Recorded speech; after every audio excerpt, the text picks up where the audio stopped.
दोस्तों आज का जो ये विषय है ये है ईश्वर क्या है। और ये एक बहुत दिलचस्प टॉपिक है। भगवान क्या है। दोस्तों एक ऐसा प्रश्न है जिसका जवाब हर व्यक्ति अपने तरीके से ढूंढने की कोशिश करता है। एक प्रश्न ये भी उठता है कि क्या भगवान ने हमको बनाया है या हमने भगवान की धारणा की है। कुछ लोगों के लिए भगवान एक रूप है, कुछ के लिए एक शक्ति, कुछ लोग मानते हैं, कुछ लोग सवाल करते हैं। और यही सवाल हमारे विचारों, हमारी भावनाओं और हमारे जीवन को प्रभावित भी करता है।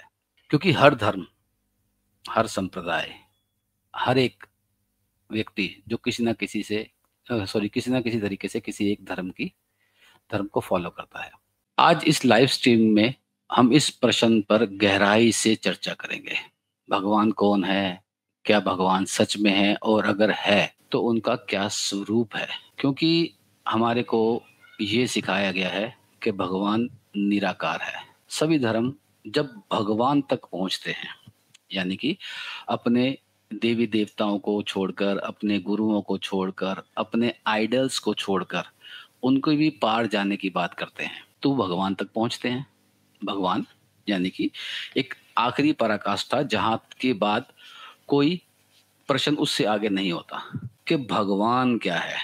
आप किसी भी धर्म में, किसी भी संप्रदाय में आप देवताओं की बात करेंगे, आप पैगंबरों की बात करेंगे, आप गुरुओं की बात करेंगे, आप किसी ऐसे आइडियल की बात करेंगे जिसने आपको भगवान के बारे में बताया, और हमने उन्हीं के दृष्टिकोण को, उन्हीं की बातों को, सॉरी कुछ डिस्टरबेंस आ गई है, उन्हीं की बातों के हिसाब से हमने भगवान को मान लिया। एक्चुअल में हम उन लोगों को फॉलो करते हैं जिन्होंने हमें भगवान के बारे में बताया। यह धार्मिक विश्वास, दृष्टिकोण, दार्शनिक दृष्टिकोण और व्यक्तिगत अनुभवों का संगम है। आप सभी से मेरी ये रिक्वेस्ट है, इल्तिजा है, गुजारिश है, इस चर्चा पर खुले मन से शामिल हो, बिना किसी पूर्वाग्रह से या अपने अपने उन सब चीजों को सोचकर कि भाई भगवान क्या है और क्या नहीं है। तो आइए आज की चर्चा शुरू करते हैं। हमारे साथ विराम जी जुड़े हैं। हम विराम जी को अपने स्ट्रीम में ऐड करते हैं, फिर चर्चा करते हैं इस बात पर। स्वामी जी नमस्कार। नमस्कार विराम जी, कैसे हैं आप? बहुत बढ़िया। विराम जी कैमरा ऑफ कर दीजिए, क्योंकि जब तक कैमरा ऑफ नहीं करेंगे आपका वो आएगा। हाँ, ये हुई ना बात। एक्चुअली कैमरा ऑन करने से ना, एक तो बैंडविड्थ ज्यादा लगती है, आवाज ब्रेक होनी शुरू हो जाती है। विराम जी आप ये बताइए कि आपका विराम नाम जो है वो आपका ओशो के संन्यास को लेकर पड़ा। जी। जब आपने ओशो से संन्यास लिया तो आपका नाम उन्होंने विराम कर दिया। ऐसा क्यों होता है? किसी भी संप्रदाय में हम जब उनकी दीक्षा लेते हैं या नाम दान लेते हैं, कुछ भी करते हैं, तो ज्यादातर वो नाम बदल देते हैं। ऐसा क्यों होता है? आपके विचार में बताएंगे प्लीज। मुझे लगता है गुरु हमारे लिए जो हितकर होता है ना, हम्म। गुरु की अंतरात्मा, उसको देख के अब जैसे मेरा माइंड बहुत चलता रहता है 24 घंटे। हम्म। मुझे लगता है जो उस समय मैंने 92 या 93 में आई थिंक सो संन्यास लिया था, हम्म। तो मैं बचपन से ही मेरी जो मानसिक कैपेबिलिटी है वो ऐसी रही है, मतलब 24 घंटे दौड़ता रहता है। ओके। और विराम का अर्थ मेरे हिसाब से ठहर जाना होता है। तो अब जिस गुरु जैसे ने जी बताइए। जब मैंने संन्यास लिया तो मेरे को नाम नहीं आया, पूना से हम्म। नाम आता था, उस समय लेटर आता था पूना से। ओके। एक ओशो का व्हाइट कलर का साइन किया हुआ, उस पे हंस बना होता था। हम्म। तो माँ एक प्रेम जरीन होती थी जो ओशो कम्युन पूना में नाम देती थी। बड़ी सुंदर सी गोल मटोल हाँ सी हाँ एक हाँ फॉरेनर थी। हाँ हाँ हाँ, व्हाइट बाल होते थे। मैंने ओशो टाइम्स में उनकी फोटो देखी, अच्छा तो अच्छा अच्छा। मैंने कई लेटर लिखे वहां कि मेरा नाम नहीं आया। ठीक है। तो इसमें भी मेरे को शांति नहीं थी, क्योंकि हम्म दौड़ना मेरा एक नेचर है। हम्म। तो मेरा नाम ही ऐसा आ गया कि विराम हो जाओ, लेकिन मैं ठीक है। हो नहीं पाया अभी तक। लेकिन अब मैं पिछले सेशन में के बाद मेरे में काफी ठहराव आना शुरू हो गया है। ठीक है। तो विराम जी आपने एक बात देखी है कि अभी आपने जरीन की बात की, और मैंने आपको बता दिया कि जरीन कैसी दिखती है और कैसी है और कैसी है। हम्म हम्म, हम्म। आपके भीतर ये प्रश्न नहीं आया कि मुझे कैसे मालूम?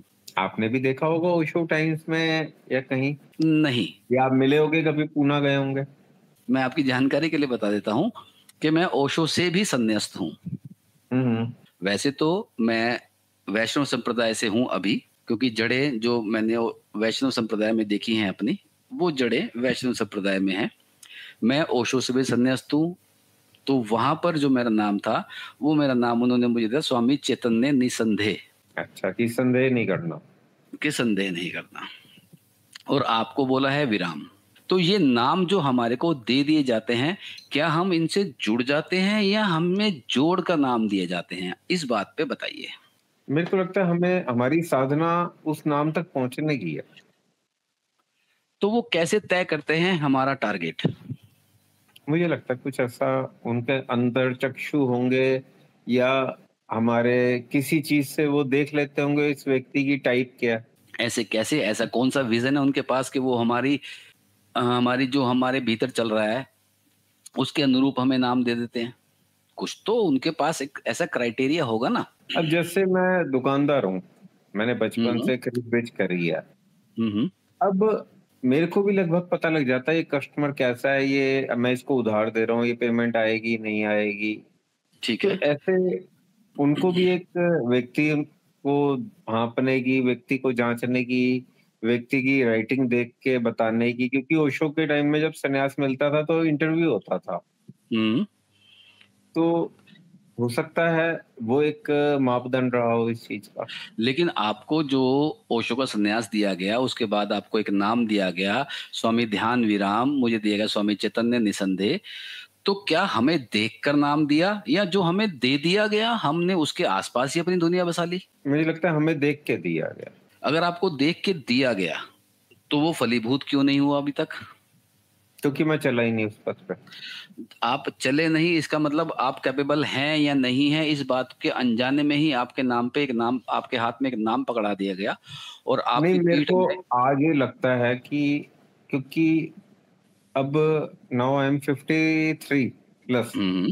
हुँ, हुँ। अब मुझे लगने लगा है कि समय कम बचा है और ये जो नाम दिया गया है मेरे को, ये हुँ, बिल्कुल हुँ। मेरे अनुरूप है, और मेरे को यही मेरी यात्रा है यहाँ तक पहुँचने की, अपने नाम को सिद्ध करने की कि अब विराम हो जाओ, अब ठहर जाओ। स्वामी जी, आस्था किसे कहते हैं? विश्वास। और ये विश्वास के नाम पर ही आपको वो एक नाम दे दिया गया जिसके बलबूते आपने अपनी पूरी ज़िंदगी में एक बदलाव करने की कोशिश की, विराम के आस-पास आप घूमते रहे। नहीं, तो घूमा क्या मैं ये कभी भी नहीं, अब मैंने घूमना शुरू किया। आप कभी नहीं मैं इधर घूमे या बिल्कुल नहीं चला। लेकिन सुनिए ना, मैं जो कहना चाह रहा हूँ, आज जो मैंने एक बात कही है, जो हमारा टॉपिक है, वो टॉपिक है कि ईश्वर क्या है? क्या ईश्वर सिर्फ़ हमारी आस्था है? प्रमाणित है कि नहीं है? जो बात आप कह रहे हैं कि मुझे देखकर, मुझे मानकर, मेरे हिसाब से ओशो के समय पर सॉरी सन्यास देने की विधि ये होती थी कि पहले इंटरव्यू लिया जाता है, सब कुछ दिया जाता है, उसके बाद नाम दिया जाता है। तो क्या सारा का सारा एक ये प्रपंच नहीं हो सकता कि हमारे को किसी तरह से भी अपने प्रति आस्थावान बना के रखने का तरीका है? मुझे तो सही बात बताऊँ, कभी-कभी अपने गुरु पे भी संदेह होता है, मैं और यही ओशो ने कहा है कि संदेह करो, भगवान बुद्ध ने भी कहा है संदेह मेरे पे भी करो।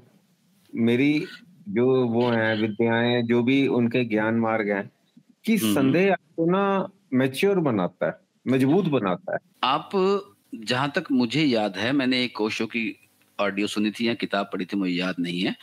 उसमें ओशो ने ये कहा था कि जो लोग मेरे सन्यास को धारण करेंगे, उनको समाज स्वीकार नहीं करेगा। निश्चित रूप से। ठीक है?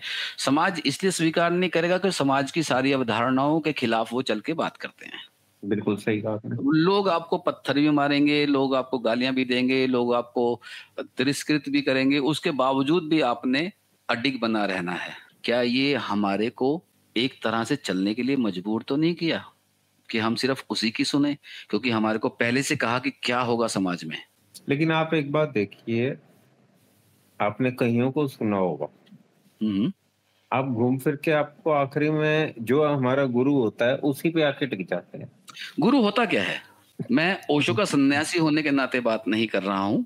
मैं एक ओशो के नहीं, सन्यासी से कोई भी भी बात हो नहीं सकता कर है। रहा अब हूँ। आपका मेरे को अवधेशानंद जी बहुत सुंदर लगते हैं। गुरु का मुझे जब भी तात्पर्य उनका गुरु मेरा अर्थ ये क्वेश्चन ये नहीं गुरु कौन होता है?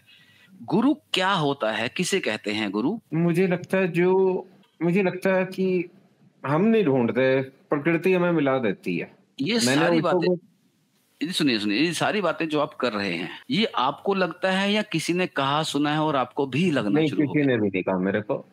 ओशो ने अपने प्रवचनों में कहा है कि गुरु आपको ढूँढता है, आप गुरु को नहीं ढूँढते। जी, बिल्कुल सही कहा। तो फिर ये कहीं बात हमारे अवचेतन में तो नहीं बैठी हुई कि ये सारी बातें ऐसे इसलिए हो रही हैं क्योंकि गुरु ने हमको ढूँढा है, हमने गुरु को नहीं ढूँढा? आपको बताऊँ, मेरी मदर ना आसाराम जी की बड़ी कट्टर भक्त थीं। हुँ, हुँ। अब उनकी डेथ हो चुकी है। ठीक है। उनके ऊपर 100 लांछनें लगी, वो जेल में रहे, आपको हुँ, पता हुँ। ही है, सबको पता है। हुँ, लेकिन हुँ। मेरी माँ की आस्था में पॉइंट्स में भी कभी फ़र्क नहीं आया। हाँ, अब इसको क्या क्योंकि कहोगे?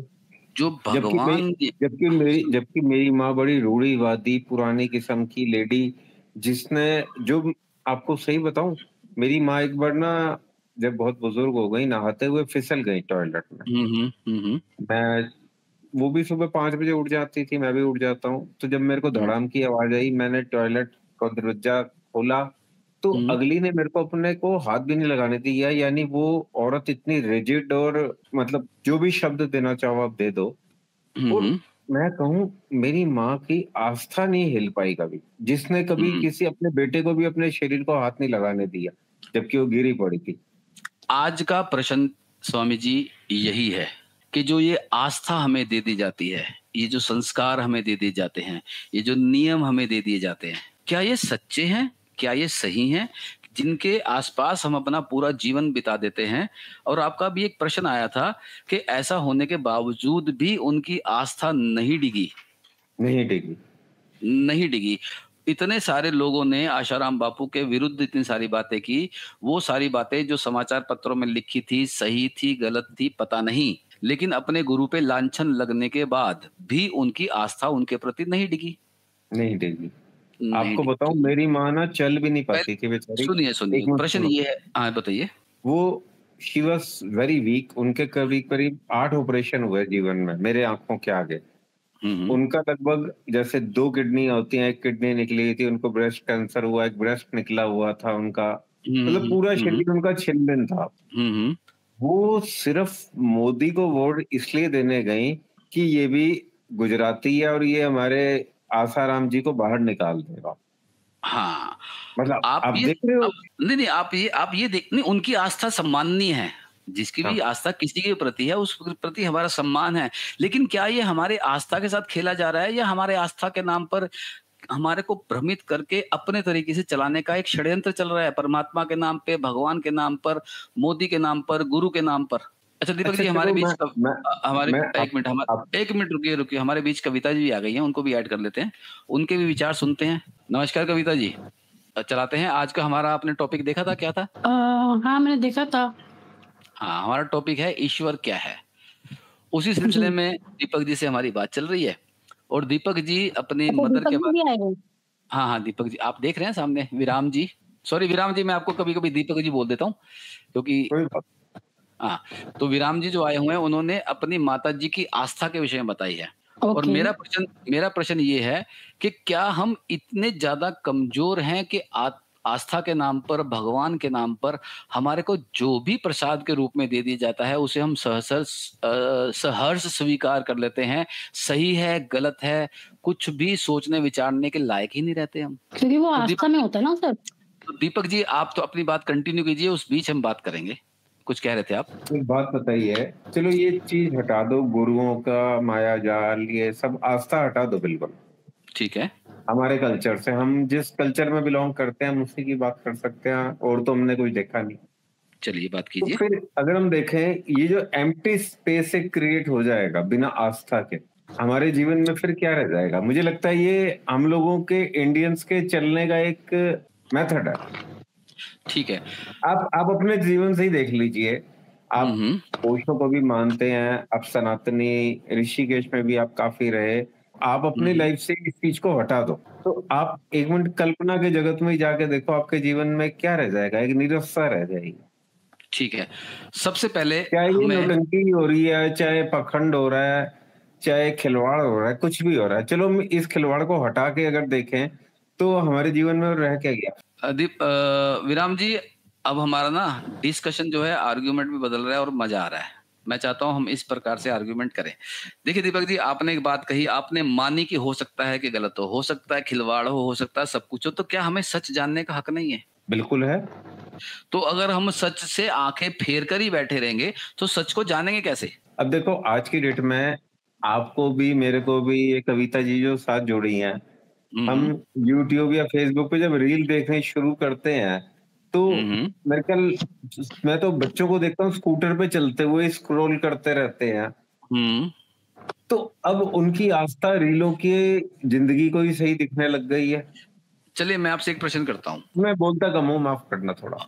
कोई बात नहीं। आप मान लीजिए कि आप भारतीय हैं और हिंदू हैं और सनातनी हैं और आपने ईश्वर की एक धारणा कर रखी है, ठीक है जी, और उसके नाम पर या उसके हिसाब से संस्कारों में या कल्चर में आपको ईश्वर के बारे में 2 4 10 बातें बताई गई हैं। और दूसरा एक व्यक्ति जो किसी और धर्म का है, अगर वो अपने ईश्वर की बात करता है तो क्या आपको वो भी उतना ही प्रभावित करता है? निश्चित रूप से। देखो, मैं व्यापार सुनिए में जब मैं सुनिए सुनिए सुनिए, मेरा प्रश्न जो है ना वो ये है कि क्या वो उतना प्रभावित करता है? नहीं, वो उतना प्रभावित किसी को नहीं करता।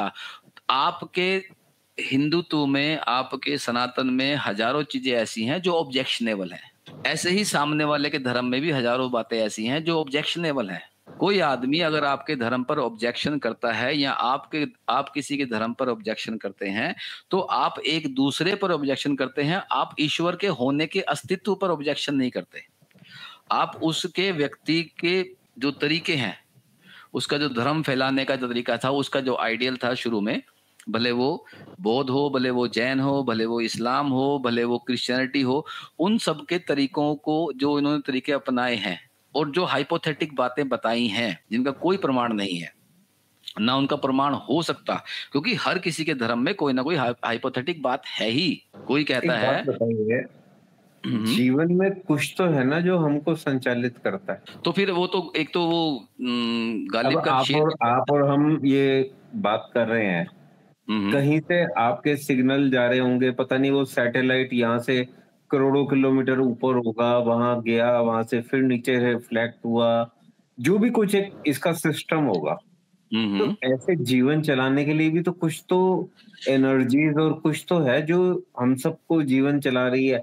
ऐसा तो नहीं, देखो, आपकी मेरी विचारधारा मिलती, मतलब हम एक ही विचारधारा के लोग हैं, प्रकृति ने हम्म हमको कैसे मिला दिया?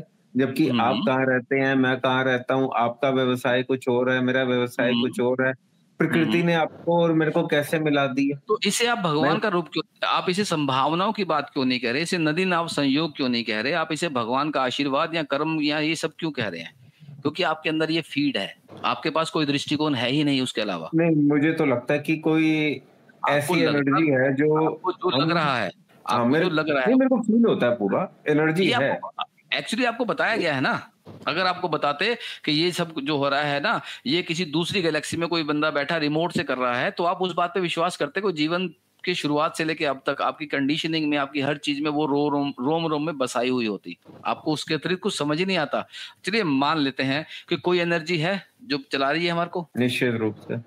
ठीक है, वो एनर्जी इतनी बड़ी है, इतनी विराट है और इतनी सक्षम है कि वो इस पृथ्वी पे जितने भी लोग हैं, जितने भी, जैसे 8 अरब जनसंख्या पृथ्वी की है और जितने उनका वजन है उसके बराबर कीड़े मकोड़े हैं, उनके बराबर मधुमक्खी हैं, उनके बराबर आपके खुद के शरीर में भी इतने परजीवी हैं या इतने वो बैक्टीरियाज हैं, वो सबको वो कंट्रोल कर रहा है कहीं दूर से बैठ के, नहीं, ना सिर्फ मानव अब तो जाति को कर रहा है। अब तो क्या कुत्तों को साइंटिफिकली सुनिए सुनिए सुनिए, क्या साइंटिफिकली अभी साइंटिफिक की बात करेंगे, पहले पूरा विस्तार से सुन लीजिए।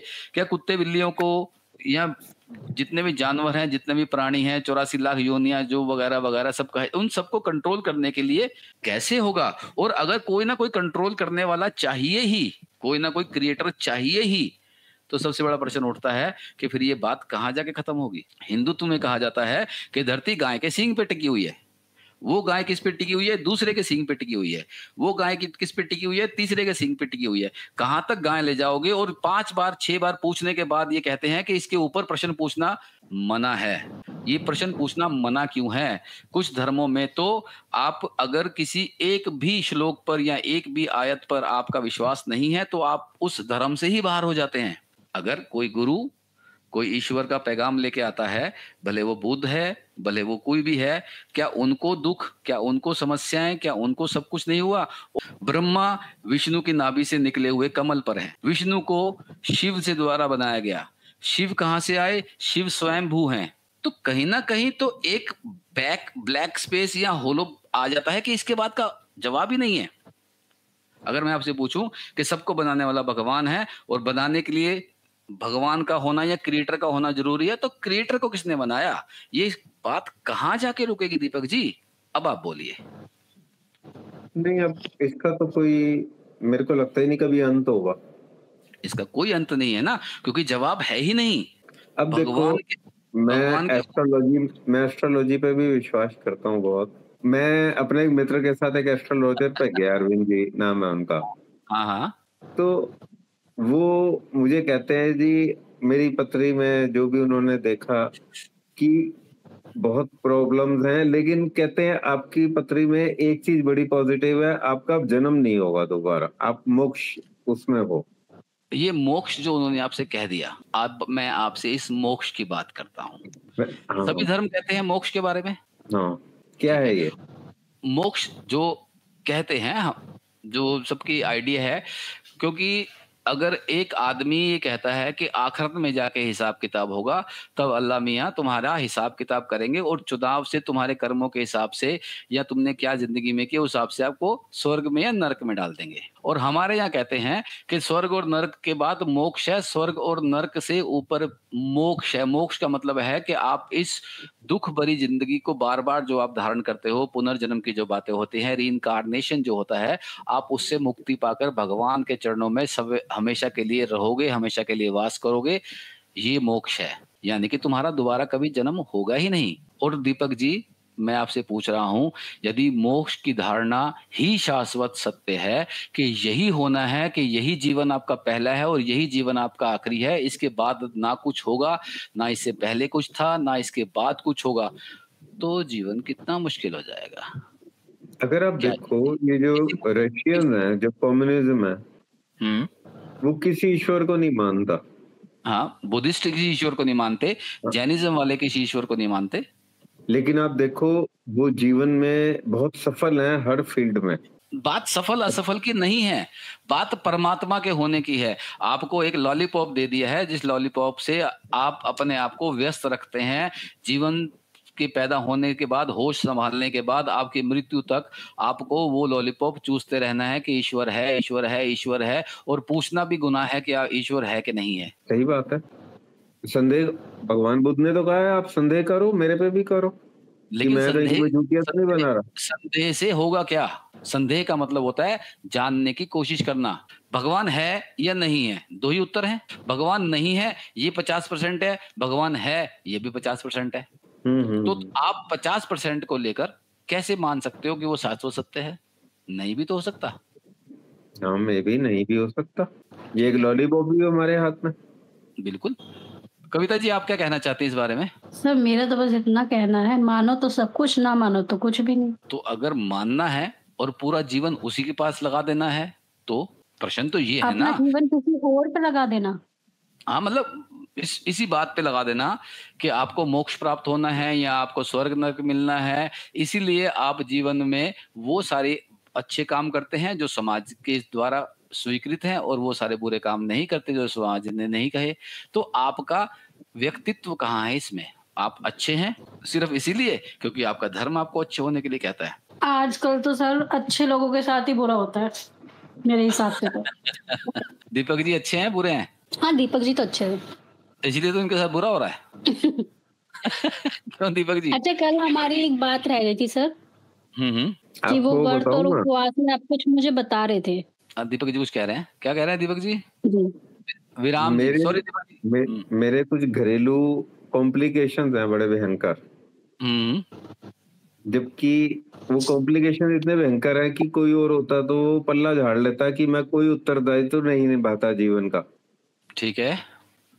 लेकिन मेरे अंदर कंडीशनिंग ऐसी हो रखी है कि अब मेरा लड़के को मैंने सब कुछ पढ़ा लिखा दिया, अब वो मेरे से जिद कर रहा है कि मेरे को विदेश जाके पढ़ना है और वहीं बसना है।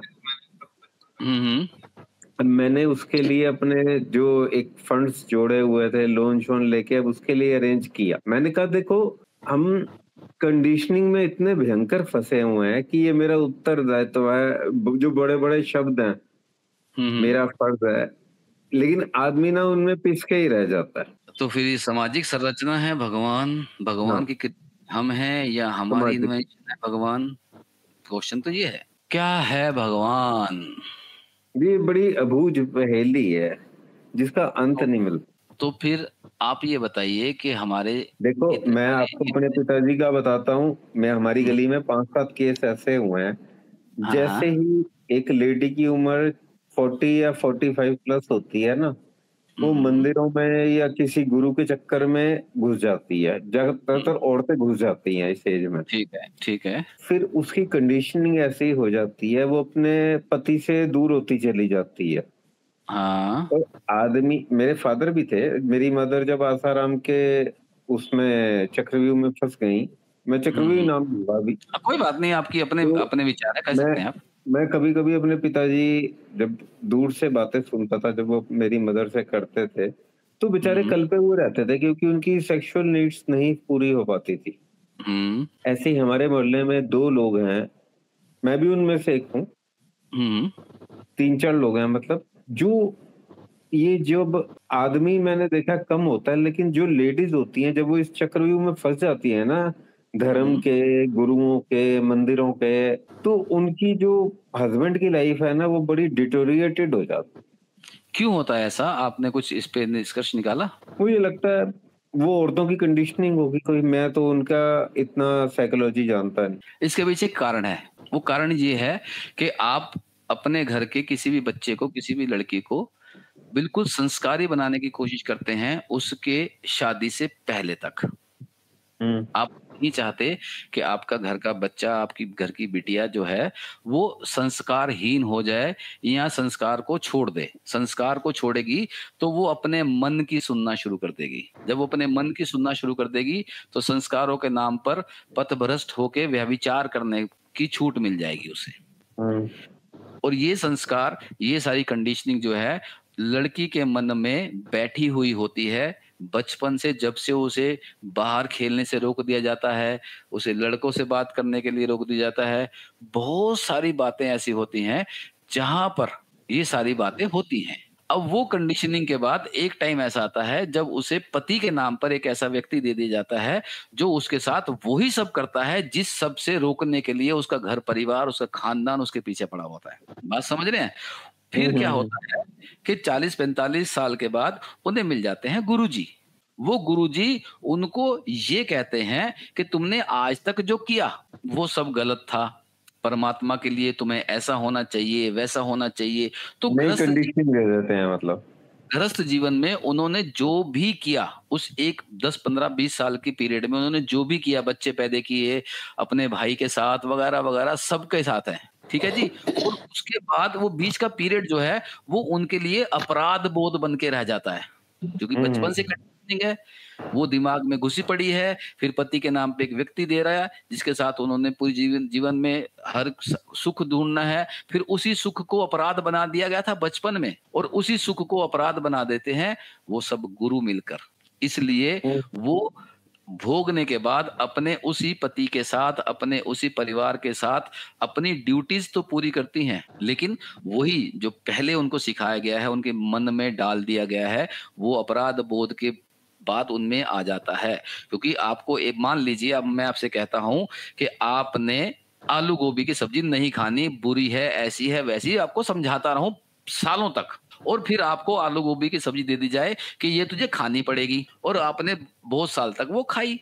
फिर आपको फिर बता दिया क्योंकि आपने आलू गोभी की सब्जी खा ली इसलिए आप अपराधी हो, तो वो के दिमाग में डाल दिया जाता है, क्योंकि उनको एक ऐसे आश्रम में जाना है, एक ऐसे संप्रदाय में जाना है, एक ऐसे उसमें जाना है जहां पर उनको लड़के और लड़कियों को अलग रखने के नाम पर, आपने देखा ना जब किसी का भी कोई समागम वगामम होता है तो लड़कियां इधर बैठे या औरतें इधर बैठे, आदमी इधर बैठे, ठीक है ना, वो उनको सेपरेट करने के नाम पर उन्हें दोबारा से उसी संस्कार में डाल देते हैं। पुरुष की कंडीशनिंग अलग है, वो बेचारा तो मैंने देखा गधा बन के ही बोझा ढोता रहता है परिवार का। नहीं, ऐसा भी नहीं है। पुरुष जो है वो पुरुषार्थ से काम लेता है। हमारे एवोल्यूशन में आप देखिए जब गुफाओं में लोग रहते थे तब भी औरतें संपत्ति के रूप में ही होती थी। दूसरे कबीले वाले, दूसरे ग्रुप वाले उन पर हमला करते थे, उनकी औरतों को उठा के ले जाते थे।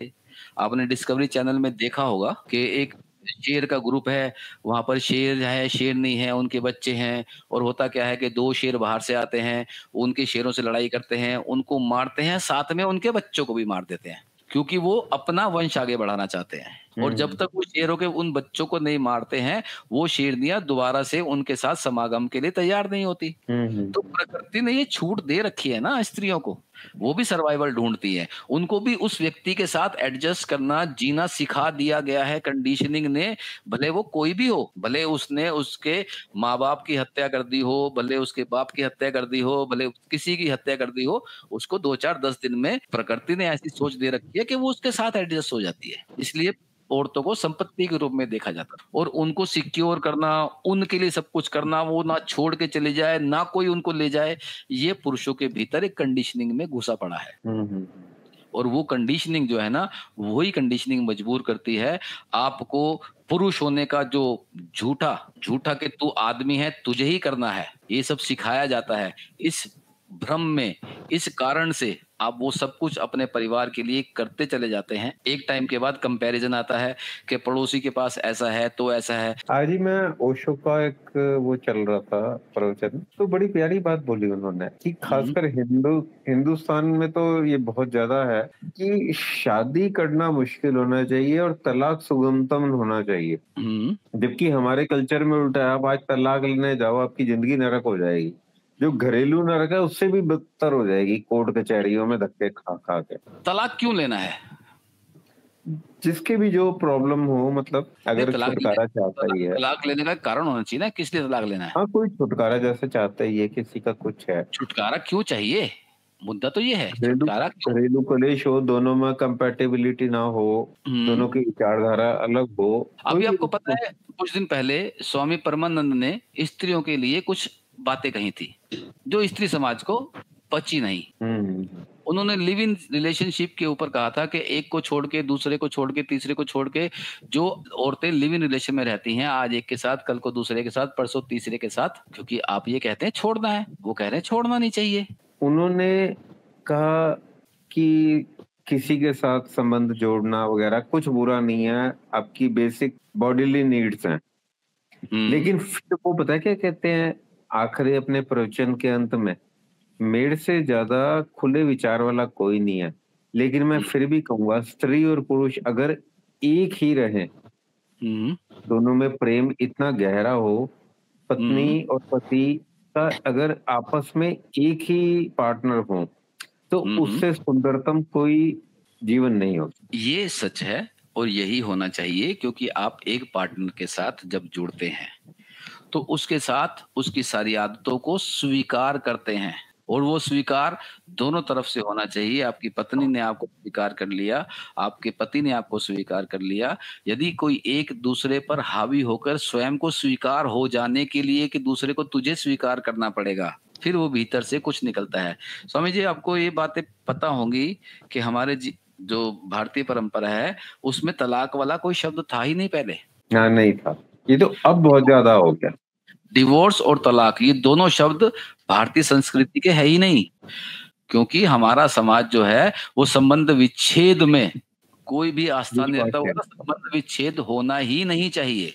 वो कहते हैं झेलते रहो लेकिन संबंध मत विच्छेद करो। झेलते नहीं रहो। हमारे यहाँ पर जो परिवार की एक धारणा है ना। आवाज कट रही है, शायद मेरे ही नेटवर्क में दिक्कत है। अब आपको मेरी आवाज आ रही सही है? हाँ, अब ठीक आ रही। जो तो हमारे बिल्कुल क्लियर आ रही है। जो हमारे परिवार की एक धारणा है ना, वो धारणा है कि हमारे परिवारों में एक मुखिया होता है जो बाहर से उस परिवार का कमा कर लाकर संचालन और भरण पोषण करता है। उसके बाद दूसरा व्यक्ति होता है जो उस घर परिवार को पूरी तरह से संभालता है। ठीक है? वो जब दोनों एक हो जाते हैं, एक परिवार का हिस्सा हो जाते हैं, तो उन दोनों में इतना अपनापन हो जाता है कि उनके बच्चे, उनकी प्रॉब्लम्स, उनकी हर चीज इतनी कॉमन हो जाती है कि वो मिलजुल के उसकी समस्याओं का समाधान करते हैं। लेकिन आज की समस्या ये है कि लड़की के घर वाले या लड़के के घर वाले उन्हें एक परिवार बनने ही नहीं देते। उन्हें मेरे ये एक कह मित्र हैं धर्मेंद्र शर्मा जी। हम इकट्ठे पुश्ते पे यमुना किनारे पुश्ते पे ध्यान करते हैं, आज भी मिलते हैं, हम रोज मिलते हैं। तो स्कूल की वैन चलाते हैं, तो लगभग 20 से 22 हजार रुपए महीना कमाते हैं। उनकी 2 बेटियां हैं। आप मानोगे वो पति, उनकी जो पत्नी है ना, उसकी बहनें काफी रिच है, उनके हस्बैंड अच्छा कमाते हैं, लेकिन वो पति पत्नी में इतना गहन प्रेम है। किसी किसी दिन वो कहता है दीपक आज 100 रुपए भी नहीं है जेब में, लेकिन कहता है यार जब मैं घर जाता हूँ ना पसीने से तरबतर वैन चला के, मेरी पत्नी मेरे को पानी पिलाती है, कभी लाइट नहीं होती तो पंखा चलती है, गरम-गरम रोटियाँ बना के देती है। मैंने कहा कभी तेरी बीबी के मन में इन्फीरियरिटी आई कि उसकी बहनें इतनी रिच हैं? कहता नहीं, लेकिन दोनों का प्रेम देख के ना कसम से मेरे को बहुत अच्छा लगता है कि परमात्मा ऐसा जीवन साथी सबको दे। आप मुझे ये बताइए कि वो जीवन साथी वाली बात जो है, वो ही हमारे हिंदू धर्म की या भारतीय परंपरा में है कि लड़की आ गई तो परिवार का हिस्सा हो गई। हो गई। इसलिए माँ-बाप जो हैं अपनी बेटी के शादी के समय कन्यादान करते थे और आज भी करते हैं। कन्यादान का मतलब है कि ये तुम्हारे परिवार का हिस्सा है, तुम्हारी हो गई, हमारा इससे हुँ, कोई मतलब नहीं। कहते सही थे बात, ना अब तुम्हारी हो गई। कि डोली में जाके और अर्थी में निकलना उस घर से। यानी कि हुँ। इतना प्रेरित करते थे उस घर के उन सभी कंडीशन को एक्सेप्ट करने के लिए, उन सभी कंडीशन में घुल जाने के लिए, बिल्कुल एक हो जाने के लिए माँ-बाप प्रेरित करते थे। लेकिन आज की डेट में तो ऐसा कुछ नहीं है ना। दास नहीं तेरा घर वाला तेनू कुटदा ते नहीं, हजार तरह की बातें। माँ अपनी बेटी की सुरक्षा के नाम पर उसके घर में सेंध लगाकर बैठी होती है, निश्चित बहनें रूप से। सुरक्षा के नाम पर सेंध लगा के बैठी होती हैं, मैंने सहेली मैंने ना अपने कानों से सुनी बात, मैं सुनी-सुनाई बातों पे नहीं विश्वास करता ज़्यादा। मेरी सास, हमारा कोई घरेलू मैटर हुआ तो मेरी सास मेरी बीवी को कह रही थी मेरे लिए कि ये हरामजादा मरता क्यों नहीं है? हाँ, मतलब उसको मेरे ले से कोई लेना-देना नहीं, मेरे मकान से या मेरे पास जो भी कुछ है सिर्फ़ उससे लेना-देना है कि ये हरामजादा मर जाए और ये सब कुछ उसकी बेटी को मिल जाए। यही है जैसे ना बात। हाँ, जैसे उसकी बेटी अजर-अमर है, वो मरेगी नहीं कभी। नहीं, ये तो अलग बात है। लेकिन वो एक्चुअली में हो क्या रहा है, वो आपके परिवार को नष्ट करने की बातें हो रही हैं। हाँ, वो आग लगा रही है। आग लगाने की छूट मिली हुई है ना, क्योंकि हाँ, आपकी धर्मपत्नी ही तो उसे बता रही है सब कुछ। हाँ। वो आपके बेडरूम में या आपके घर में आके तो नहीं रह रही ना।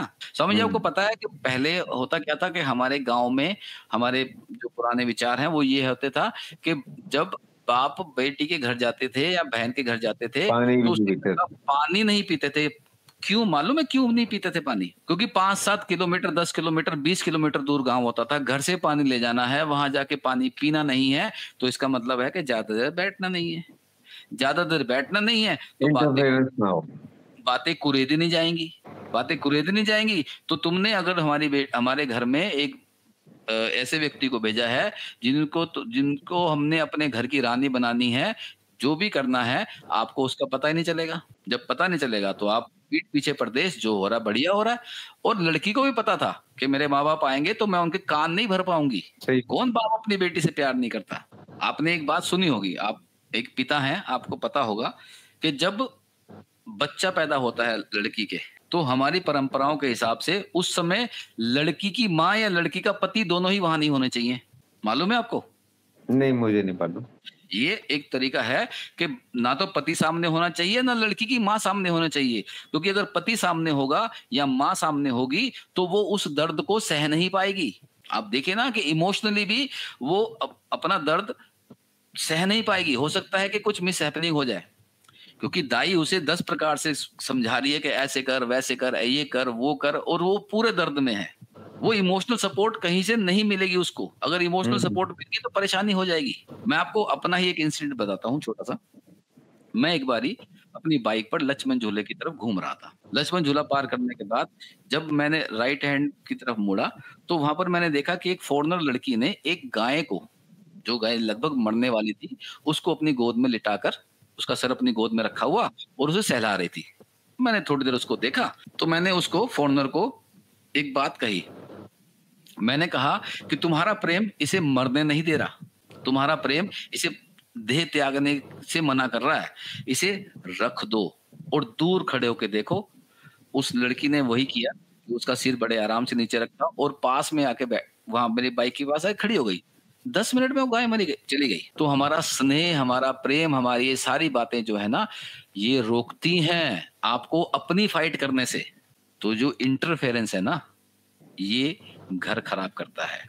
बहुत सारी बातें हमारे धर्म ने हमारे को अच्छी दी हैं, लेकिन बहुत सारी बातें हमारे धर्म ने हमारे को बताना मुनासिब नहीं समझा, प्रश्न पूछने से रोक दिया है। यही जीवन है कि धर्म के नाम पर आपको केवल संचालित किया जाए, ये सारी बातें आपसे की जाएं। सर, हम्म, मेरा भी बोलिए, एक कल का क्वेश्चन पेंडिंग है। पूछिए पूछिए। व्रत और उपवास में आप मुझे कुछ बता रहे थे ना? ओके, तो आपने कल मेरी कुछ बात सुनाई दी थी आपको? व्रत क्या होता है, उपवास क्या होता है, कुछ सुनाई दिया था आपको? थोड़ी बहुत, लगभग थोड़ी-थोड़ी बहुत।